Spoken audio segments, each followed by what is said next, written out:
को याद कर सकते हैं। जो मैंने पहली बात बोली है कि प्रार्थना ना करने से क्या होता है? जो प्रार्थना नहीं करते उनको दुष्ट आत्माएं घेरती है। वो डरता है, वो कांपता है,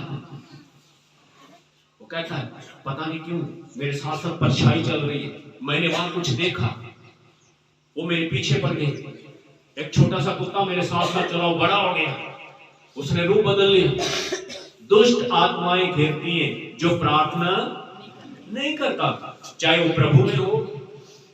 जो डरते हैं ना, जो कहते हैं कि मुझे ये दिखा, मुझे वो दिखा, आप सावधान हो जाओ, आपके जीवन में प्रार्थना की कमी। मुझे नहीं दिखाई देता कुछ ऐसा। क्यों नहीं दिखाई देता?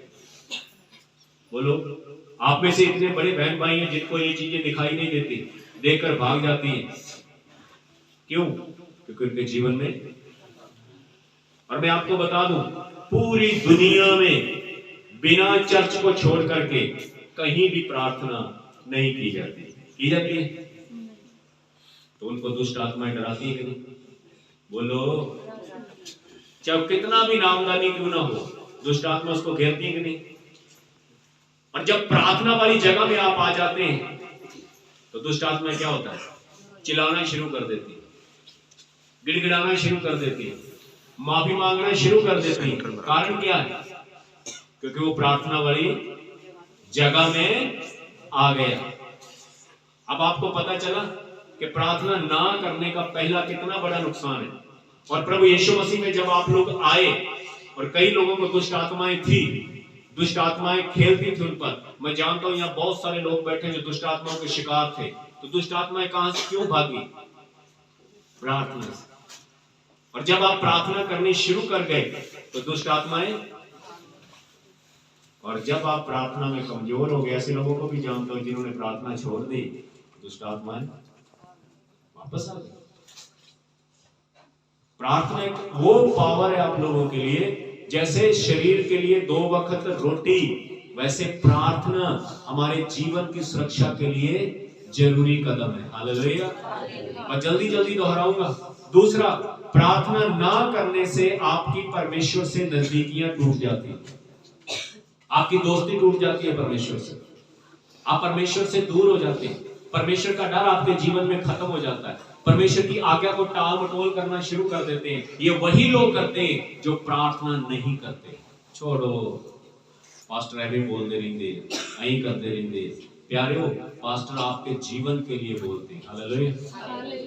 आज आपको नहीं मालूम कि अगर मेरी जगह आप में से कोई होता तो सच तो आज मैं चर्च नहीं जाऊंगा, मगर मैं और मेरी फैमिली खड़े। हालेलुया। 104 बुखार में यहाँ पर खड़े। क्यों? आपके लिए। क्यों? क्योंकि परमेश्वर का संदेश है। हालेलुया। तीनों हम 104 बुखार में खड़े हैं। क्यों? ये परमेश्वर का संदेश है। हालेलुया। ये परमेश्वर का वायदा है, जो काम दिया उसने वो करना है। मगर आप में से कभी कोई विपत्ति में आ गया होगा ना, तो उसने बोला होगा आज मैं नहीं जा सकता चर्च में, आज मैं नहीं जा सकती चर्च में। उसका कारण क्या है? यही है, क्योंकि उसका शरीर साथ नहीं देता। दूसरा नुकसान है कि हमारी परमेश्वर से नजदीकियां टूटती। तीसरा नुकसान है कि वो व्यक्ति पाप में बढ़ जाता है। धीरे धीरे पाप करने वालों की संगति में धीरे धीरे झूठ बोलना है ना, धीरे धीरे फिर थोड़े थोड़े काम करने हैं ना, धीरे धीरे वो पाप की संगति में चला जाता है। प्रार्थना ना करने से ऐसा होता है, वो धीरे धीरे पाप की संगति में चला जाएगा और वो पाप करने वालों की संगति में रहना शुरू कर देगा। चौथा नुकसान है कि उसके घर की सुख और शांति उड़ जाएगी। जो प्रार्थना नहीं करता ना, कलेश आ जाएगा, गुस्सा आ जाएगा, है ना।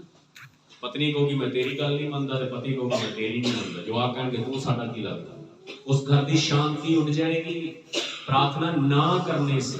और जो पांचवा है मानसिक परेशानी, टेंशन बढ़ जाएगी, उसकी नींद नहीं आएगी, उसको सारी रात करवट बदलता रहेगा वो, है ना। क्यों? क्योंकि सही ढंग से परमेश्वर के सामने इबादत ना करने का ये नुकसान है। अगला छठा जो है वो है कि परमेश्वर की सामर्थ आपसे क्या होगी?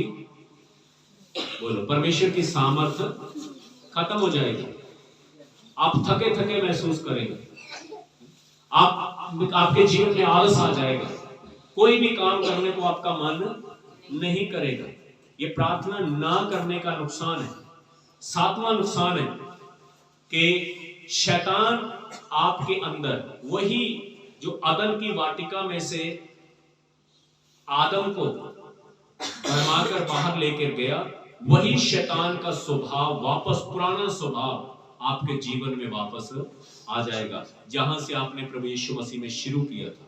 अब ध्यान से सुनना, वही स्वभाव वापस आ जाएगा। आठवां है कि जो स्वर्ग से परमेश्वर ने दिया, वो स्वर्ग की सामर्थ्य टूट जाएगी। 9, आपके वरदान खत्म हो जाए। जो भी परमेश्वर ने आपको वरदान दिया कि मैं सुबह 4 बजे उठूंगा, उठकर जाकर के झाड़ू मारूंगा, वो वरदान खत्म हो जाएगा। जिस दिन आपकी प्रार्थनाएं टूटी, उसी दिन चाहे किसी भी प्रकार का वरदान हो, वो टूटना शुरू हो जाए। वो आशीष जो परमेश्वर ने दी है, वो टूटनी शुरू हो जाएगी। और 10वां और आखिरी है कि आप एक दिन ऐसा बन पाएंगे कि आप शैतान की संतान कहलाएंगे। ये 10 बड़े नुकसान लोगों के पास, मैं कहता हूं कि आप मसीह लोग हैं ना, आपसे ज्यादा धन है लोगों के पास। क्या है? आपसे ज्यादा धन है लोगों के पास। आप लोगों से ज्यादा धन है, आप लोगों से ज्यादा पढ़े लिखे लोग हैं जो प्रार्थना नहीं करते। उनके बड़े बड़े महल, बड़ी बड़ी गाड़ियां हैं, उनके हो सकता है प्राइवेट जहाज भी अपने हों, परंतु ये 10 चीजों से वो बचे हुए नहीं। इन 10 बड़ी मुसीबत से वो लोग बचे हुए नहीं हैं। उनके पास स्वर्ग नहीं है। आपके पास चाहे दुनिया का कुछ भी नहीं मेरे प्रियो, यदि आपके पास प्रार्थना है ना, और प्रार्थना की पावर आपको दुनिया में नंबर 1 गिरने नहीं देगी, आपको मुसीबत में नहीं पड़ने देगी। परेशानियां जरूर आएंगी, परंतु आप स्वर्ग में उनसे ज्यादा अमीर कहोगे। हालेलुया। क्योंकि जाना सबने है।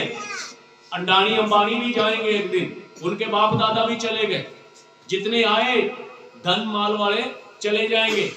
अब टाटा का नाम कितना है, करोड़ों रुपए वो लोगों को दान करता, वो भी जाने वाला है। बस आजकल मैं जाने वाला हूं। हालेलुया। वो इस दुनिया में तो नाम कमाया, परंतु क्या परमेश्वर के घर में उनका कोई नाम है? क्योंकि परमेश्वर के लिए उन्होंने 1 रुपया भी दान नहीं किया। परमेश्वर के लिए जो लोगों का था, लोगों के लिए, गरीबों के लिए, संसार के लिए, अपने भारत के लिए किया, परंतु परमेश्वर के लिए कुछ भी नहीं किया। हालेलुया। परमेश्वर के लिए अलग से करना हमारी जिम्मेवारी है, क्योंकि परमेश्वर ने हमें चुना है। और जब हम परमेश्वर के लिए करते हैं तो परमेश्वर मांगता क्या? बोलो, वो यही तो कहता है, तू प्रार्थना कर। हालेलुया। तो धन्यवाद का बलिदान चढ़ा। वो ये वो लोग नहीं चढ़ाते। हालेलुया। और जो लोग ये धन्यवाद का बलिदान चढ़ाते हैं, तो मैं आपको कहना चाहता हूं कि बाइबल में लिखा है, लूका की अंजील के अंदर, वहां लिखा है कि एक धनी था और एक लाजर था गरीब, जो परमेश्वर की इबादत करता था। दुनिया में तो गरीब था, परंतु मरा एक दिन धनी भी, अमीर व्यक्ति भी मर गया और गरीब व्यक्ति भी मर गया। मरने के बाद वो लेखे जोखे के लिए वो परमेश्वर के सामने चले गए। जब वो चले गए परमेश्वर के सामने, तो क्या हुआ? जिसने दुनिया में वो धन कमाया था जिसको कीड़ा नहीं लगता, जंगाल नहीं खाता, वो वहां पर आराम की जगह में बैठा था। और जिसने दुनिया के लिए, दुनिया के लालच के लिए सब कुछ किया, दुनिया में इकट्ठा किया, उसको क्या मिला? नरक की एक कोना मिला, जहां रोना और विलाप था, गंधरस और आग थी, चिल्लाया हुआ। वहां के उठाकर देखने लगे। तब उस धनी ने कहा, भाई जो तूने दुनिया में कमाया वो दुनिया में रहा, और मैंने दुनिया में रहकर जो कमाया वो सदा मेरे साथ है। बोलो हालेलुया। इसीलिए मेरे प्रियो, हमारे जीवन में प्रार्थना का होना बड़ा जरूरी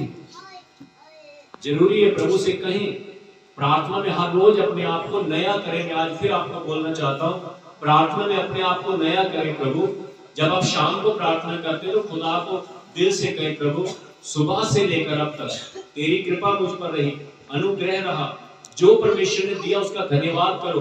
और उसके बाद अपने हाथों को परमेश्वर की ओर उठाकर को, प्रभु बोलने में, सुनने में, देखने में, सोचने में, खाने पीने में यदि मुझसे कोई गलती हुई है तो मुझे क्षमा कर। आज अभी तेरा जिंदा ताजा लहू मुझे नया कर। हर रोज अपने आप को नया करो उसके लिए। हालेलुया। हर रोज, क्योंकि वो क्यों प्रभु 1 महीने बाद परमेश्वर प्रभु यीशु मसीह ने कहा कि मेरी लहू और मेरे मांस को याद करना। ये ताजा है, ये जिंदा है। उसने हमें एक नियम दिया है, कहता है इस नियम को तुम पूरा करना क्योंकि मैंने तुम्हारे लिए दर्द सहा है। हालेलुया। इसीलिए मेरे प्यारे बहनों और भाइयों, मसीह के आने का फायदा तभी है जब आत्मा और सच्चाई से वचन के अनुसार आज्ञाकारिता में आप प्रार्थना करेंगे, बंधन टूटेंगे। हालेलुया। पर शैतान नहीं चाहेगा कि हर संडे आप चर्च जाओ, कुछ सीख के। शैतान नहीं चाहेगा कि आप सुबह शाम